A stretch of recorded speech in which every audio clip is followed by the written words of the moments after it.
Cell injury. Basic principles of cell injury and adaptation.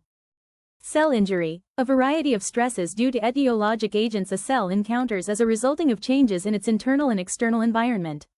Cellular response to stress depends on types of cells and tissues involved, extent and type of cell injury. Homeostasis. It is made up of Greek two words, homeo same, constant. Stasis state. Homeostasis is defined as the ability of human body to maintain a constant internal environment by maintaining and balancing a pH, temperature, acid-base level, etc. The regulation, maintenance of the homeostasis is governed by the feedback systems of the body. It explains various physiological functions are to be maintained with a normal range and in case if any function deviated from this range how it is brought back to normal. It helps in clinical diagnostic procedures. Status of a body condition is continually monitored, evaluated, changed, remonitored and re-evaluated. Components of feedback system, homeostatic system.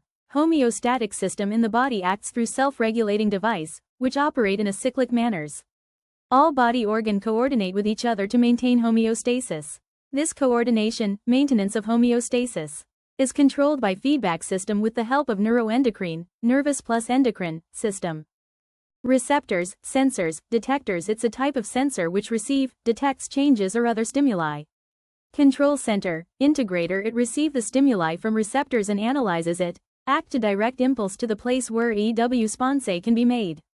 Effectors. It performs the appropriate response to maintain homeostasis. Feedback loop which involves receptor, control center and receptor. Feedback mechanism which involves receptor, control center, receptor or effector in homeostasis with effective stimulus. Types of feedback systems. A feedback mechanism is a cycle in which the output of a system feeds back to either modify or reinforce the action taken by the system. Homeostatic mechanism in body is responsible for maintaining constant, normal condition of various body system.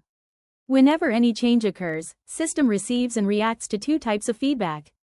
Feedback mechanism can be negative feedback, more common, positive feedback. Negative feedback, reverse, decrease a change and restore abnormal values to normal, in which system reacts in such a way as to arrest the change or reverse the direction of change.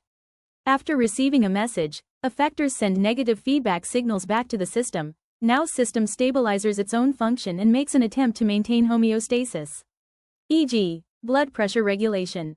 Up pointing arrow internal environment, right pointing arrow NF, right pointing arrow, down pointing arrow internal environment. Positive feedback produces vicious cycle. But in body a mild degree of positive feedback can be overcome by the negative feedback control mechanisms of the body, and the vicious cycle fails to develop. It is one which system reacts in such a way as to increase the intensity of change in same direction. Positive feedback system is less common when compared to negative feedback system. It has its own significance during emergency condition. Positive feedback occurs during blood clotting necessary to arrest bleeding during injury. It occurs in 3 stages: formation of prothrombin activators, conversion of prothrombin into thrombin, conversion of fibrinogen into fibrin, e.g., membrane depolarization, action potential, clotting of blood, parturition, release of calcium from SR, sexual arousal, LH surge. Childbirth stimulate the release of oxytocin. Down pointing arrow internal environment, right pointing arrow PF, right pointing arrow, up pointing arrow internal environment. A feedback mechanism may operate at tissue level, organ system level, body level, integrating with other organ systems.